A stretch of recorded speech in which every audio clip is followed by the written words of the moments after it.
ia yang mengatakannya, maka benar. Hari-hari pun berlalu memendam kerinduan orang-orang yang merasa telah mengadakan suatu perjanjian penting dengan alam gaib. Demikian pula Abu Bakar. Ia bersabar hati sampai Allah memberikan keputusannya. Perhatian Abu Bakar pun kembali kepada kegiatan-kegiatan rutinnya dan perdagangan. Ketika datang saatnya untuk mengadakan perjalanan niaga yang baru ke Syria, disiapkannyalah segala peralatannya bersama beberapa orang saudagar sahabatnya. Mereka pun pergi menuju negeri itu dengan maksud hendak mencari rezeki dan keuntungan yang halal. Di Syria, Abu Bakar menemukan iklim kerohanian yang tidak berbeda dengan di negerinya, yaitu agama yang beraneka ragam.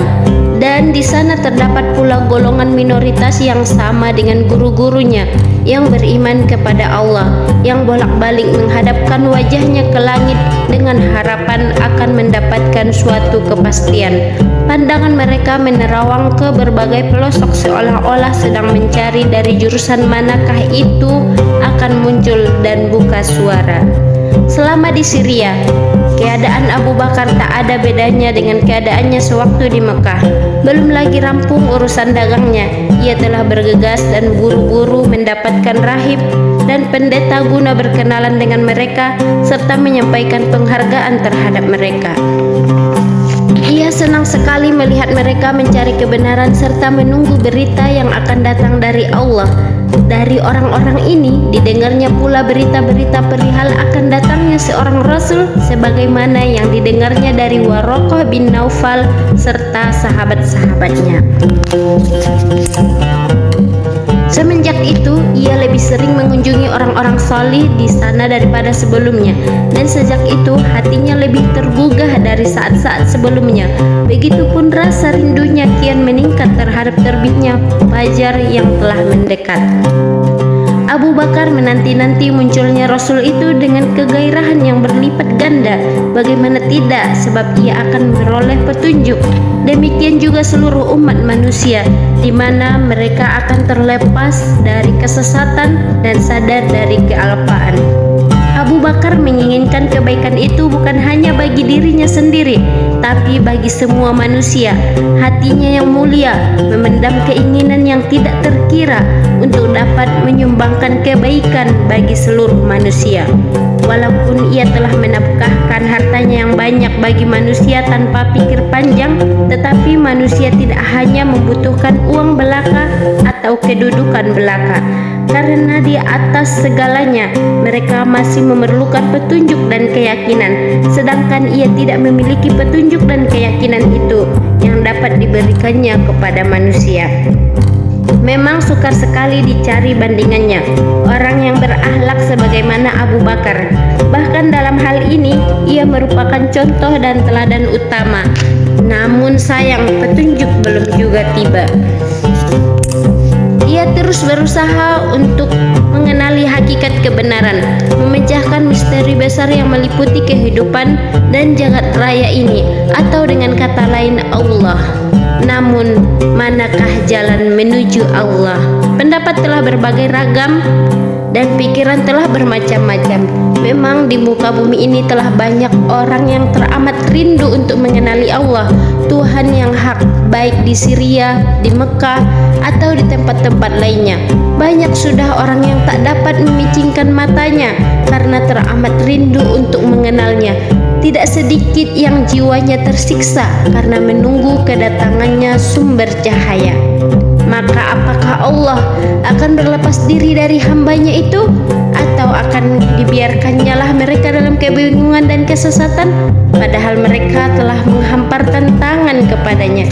Tidak, Allah Subhanahu wa Ta'ala terlalu pengasih untuk tidak mengacuhkannya, hingga tak akan membiarkan orang-orang yang memohon kepadanya untuk dapat mengenalnya. Jika demikian, maka petunjuk itu pasti akan datang. Dan di kalangan manusia ada yang telah siap untuk menyambut kalimat, sesungguhnya saya ini adalah utusan Allah kepada kalian. Tapi dari manakah kiranya ia akan datang? Orang-orang yang beroleh ilmu dari kitab suci, baik di Syria maupun di Mekah, boleh dikata hampir sekata bahwasanya ia akan muncul dari sana, yakni dari daerah tempat Ibrahim membina sendi-sendi Baitullah, tegasnya dari Mekah, negeri yang padanya terdapat Ka'bah. Tapi bukankah Mekah telah penuh sesak dengan penyembah-penyembah berhala, pecandu-pecandu judi, pengadu nasib dengan anak panah? Pendeknya kota Mekah telah dipenuhi oleh orang-orang yang mengabdikan dirinya kepada setan. Apakah Allah Subhanahu wa Ta'ala tidak mendapatkan lagi di muka bumi yang luas ini selain dari kalangan mereka untuk dijadikan Rasulnya? Namun apa salahnya tindakan itu? Bukankah yang dimasuki para dokter itu adalah rumah orang-orang yang sedang sakit dan menderita? Dan bukankah mereka suatu hikmah besar jika di suatu tempat di mana keberhalaan menelan semua harapan untuk menegakkan agama tauhid, Allah menampilkan darinya orang yang akan menegakkan dan mengibarkan panji-panjinya. Di samping itu, walaupun di Mekah merajalela keberhalaan, namun di sana terdapat satu kaum yang menampung warisan yang tiada taranya dibanding moral dan akhlak. Adakah Anda jumpai orang-orang seperti mereka dalam membela nama dan kehormatan, dalam memuliakan tamu, membantu orang yang teraniaya dan bersedia turun tangan untuk mengatasi bahaya dan cobaan masa? Adakah Anda temui bangsa-bangsa selain mereka yang memiliki bulan-bulan suci di mana semua pedang harus disimpan dalam sarungnya? Atau adakah pihak atau golongan lain yang bersedia menyalakan api di tempat yang tinggi untuk menjadi petunjuk bagi musafir dan mengundang tamu-tamu yang sesat jalan? Bahkan pernahkah Anda dengar suatu umat seperti mereka di mana seorang majikan biasa mengatakan kepada hambanya, "Jika kamu berhasil membawa seorang tamu ke sini, maka kamu menjadi bebas." Kemudian bangsa manakah yang telah diberi hikmah begitu melimpah sebagaimana mereka? Masyarakat mereka telah melahirkan tokoh-tokoh yang banyak diantaranya: Umru'ul Qais, Zuhair bin Abi Sulma, Nabigah Dzufyani, Tarafah bin Abd, Umayyah bin Abi Salt, Lubaid bin Rabi'ah, Ka'ab bin Zuhair, Qus bin Sa'idah, dan Sahban bin Wail. Demikianlah Abu Bakar dibawa oleh bisikan hatinya, berpindah-pindah dari satu masalah kepada lainnya, dan tampaklah olehnya keutamaan-keutamaan kaumnya dalam bentuk yang paling megah. Mereka adalah bangsa yang jujur, yang dalam kehidupan dan perilaku mereka tidak kenal kebohongan dan kepalsuan. Mereka jujur baik dalam hal yang bakal menguntungkan maupun dalam hal yang akan merugikan. Kehidupan mereka terang seperti terangnya padang pasir yang mereka diami, secerah langit yang menaunginya. Dari sifat-sifat mulia inilah mereka memperoleh hikmah. Mereka mampu mencari jejak dan menangkap isyarat dari barang-barang beku dan dari makhluk-makhluk bisu. Renungan luhur ini bagaikan mengalir dalam ingatan sejarawan dan ahli hafal Arab ini. Ia bagaikan hanyut di bawah arus, seolah-olah sedang berdialog dengan pribadi Waraqah bin Naufal, Zaid bin Amr bin Nufail, dan lain-lainnya. Yang tak ada seorang pun di antara mereka yang tidak mengharapkan kedatangan Nabi. Tetapi anehnya, tak seorang pun di antara mereka yang mengakui dirinya sebagai Nabi. Padahal keimanan, kesucian, dan perilaku mereka akan menyebabkan umat menerima dan mempercayainya. Nah, kenapakah tak seorang pun di antara tokoh-tokoh itu yang berani mengakuinya? Jawabannya, karena mereka adalah orang-orang jujur.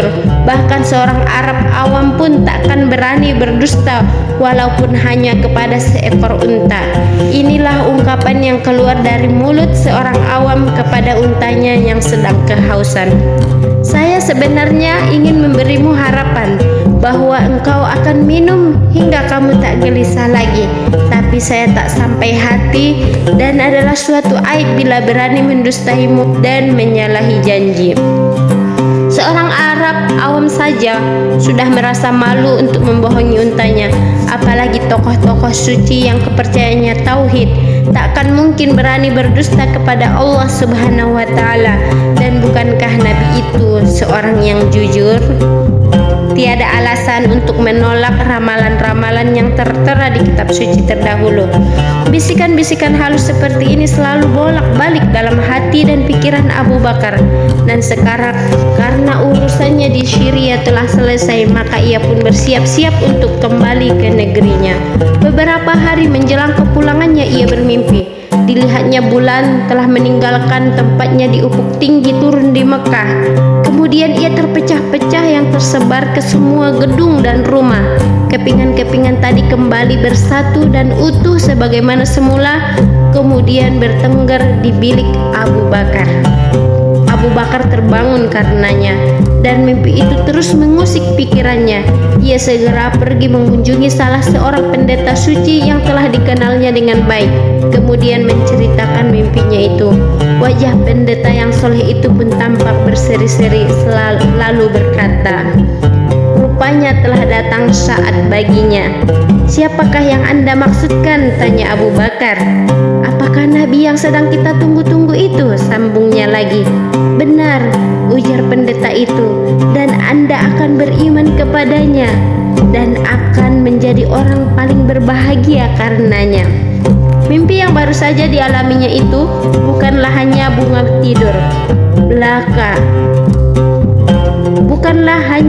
tidur belaka, dan bukan pula merupakan pengungkapan dari kerinduan-kerinduan yang terpendam di bawah sadarnya, tetapi ia adalah iros atau pandangan tembus terhadap kebenaran-kebenaran yang telah tertanam kukuh dalam hatinya.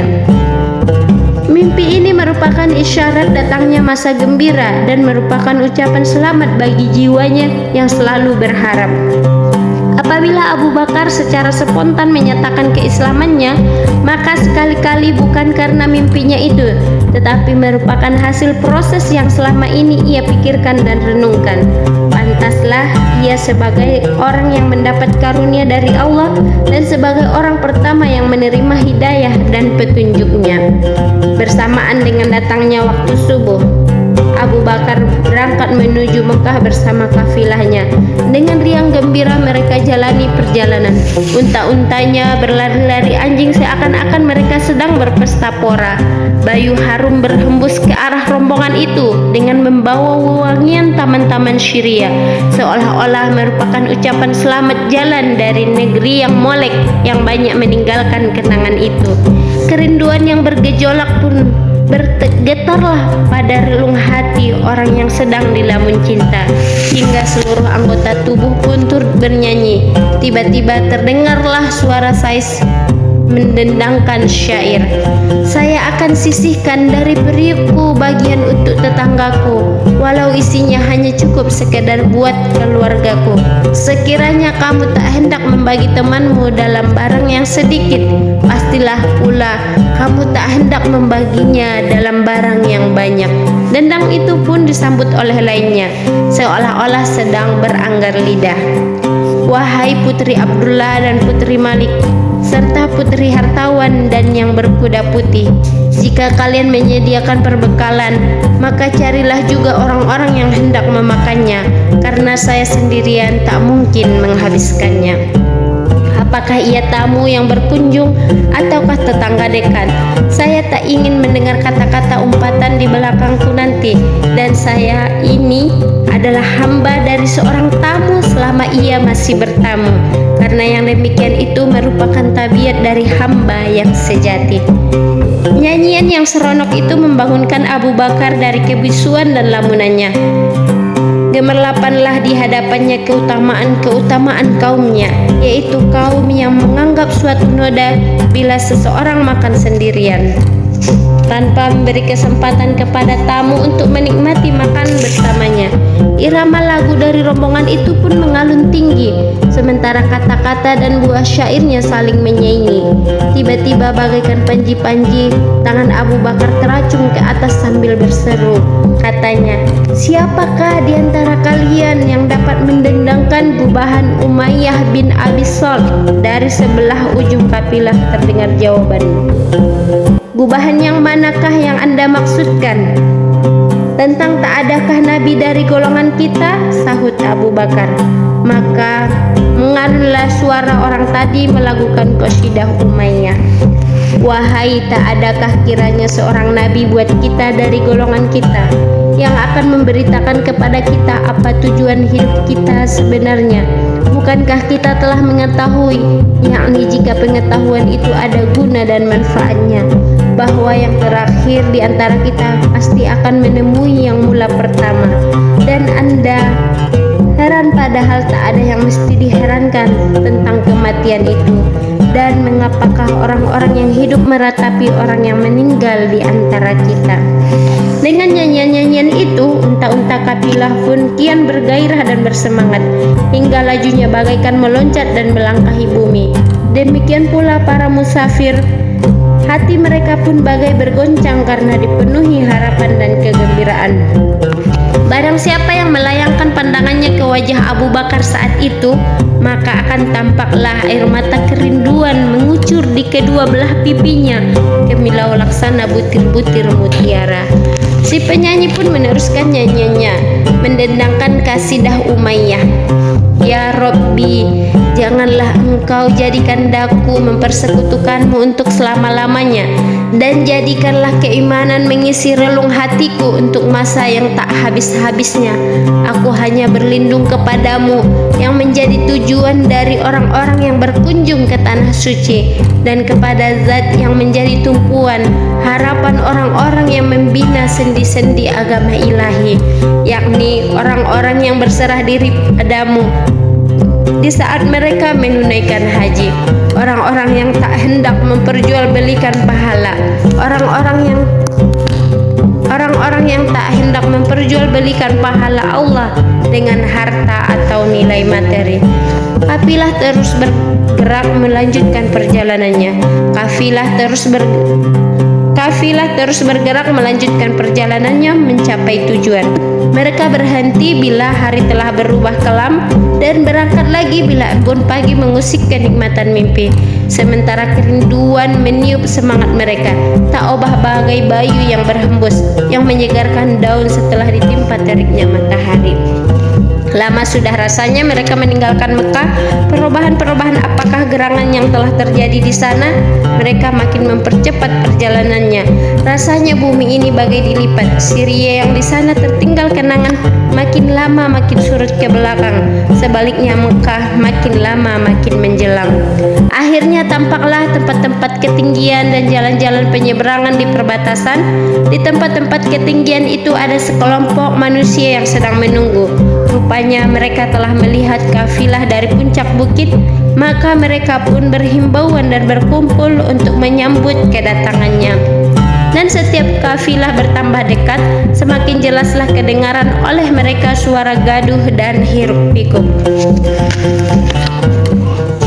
Gerangan apakah yang terjadi? Akhirnya bertemulah pihak yang datang dengan para penyambut yang diwarnai oleh peluk cium untuk melepaskan rindu. Kemudian terdengarlah suara yang bernada keras tentang suatu berita yang baru dan aneh. Tidakkah tuan-tuan tahu, semenjak tuan-tuan tinggalkan orang-orang Quraisy tak dapat memejamkan mata di waktu malam.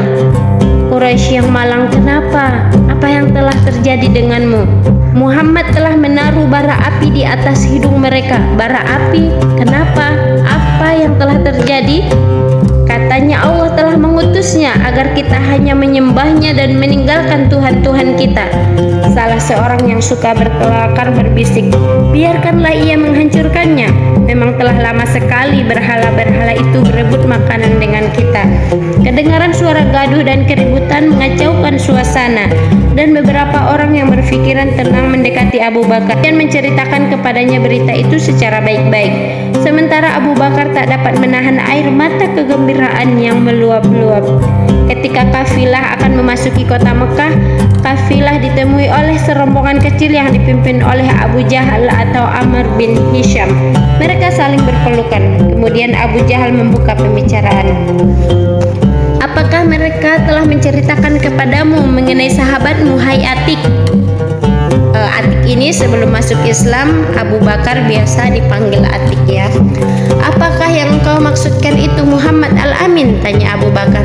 Memang, yang saya maksudkan ialah anak yatim dari berlangsung cepat di antara kedua orang itu. "Kamu dengar sendiri apa yang dikatakannya, hai Amr bin Hisham?" tanya Abu Bakar. "Ya, saya dengar dan semua orang pun mendengarnya." "Apa katanya?" "Katanya di langit itu ada Allah. Ia mengutusnya kepada kita supaya kita hanya beribadah kepadanya dan meninggalkan Tuhan-Tuhan yang disembah oleh nenek moyang kita." "Apakah yang dikatakannya? Bahwa Allah telah menyampaikan wahyu kepadanya?" "Benar. Tidakkah diceritakannya bagaimana Allah berbicara dengannya? Katanya Jibril mendatanginya di Gua Hiro." Mendengar itu, wajah Abu Bakar pun tampak bersinar-sinar, seolah-olah saat itu sang surya hanya menyinari dirinya saja dengan tenang. Ia berkata, "Jika demikian, maka benarlah ia." Bumi pun terasa berputar dirasakan oleh Abu Jahal. Langkahnya menjadi gontai dan hampir saja tubuhnya tersungkur karena tak tertahan oleh kedua kakinya yang lemah. Ucapan Abu Bakar itu berpindah dari mulut ke mulut hingga gemuruh suaranya tak obah bagaikan dengungan lebah.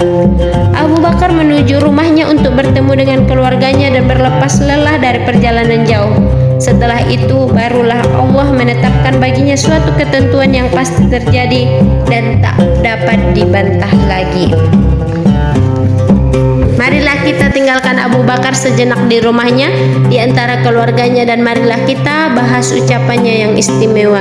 Jika demikian, benarlah dia. Memang ucapan yang terpercaya dan terang benderang inilah yang akan menjadi pola hidupnya di masa depan, dan itulah pula yang akan menjadikan pemiliknya sebagai maha guru umat Islam di bidang keimanan. Perhatikanlah masalah risalah. Bagi Abu Bakar bukan lagi masalah baru. Ia dengan segala yang dimilikinya berupa kecerdasan, bakat serta logika telah menjelajahi segala seginya. Dan ia berkesimpulan bahwa Allah Subhanahu wa Ta'ala tak mungkin akan membiarkan hamba-hambanya dalam kebingungan. Begitu pula ia telah mengetahui dengan yakin siapa lelaki itu, sebab telah bertahun-tahun ia bergaul dengan Muhammad dan dilihat pada pribadinya suatu percontohan hidup yang sempurna. Demikianlah demi berita besar itu sampai ke telinganya, maka keimanannya yang luhur telah siap untuk memainkan peranan dalam waktu yang secepatnya. Walaupun demikian, ia pun masih merasa ragu. Apakah yang dikatakan oleh orang-orang itu benar adanya? Apakah benar Muhammad mengatakan sebagaimana yang diceritakan kepadanya? Karena jika ia memang mengatakan demikian, maka benarlah ia. Ia meragukan bukan kepada pribadi Muhammadnya, akan tetapi meragukan kepada kebenaran berita yang disampaikan orang kepadanya.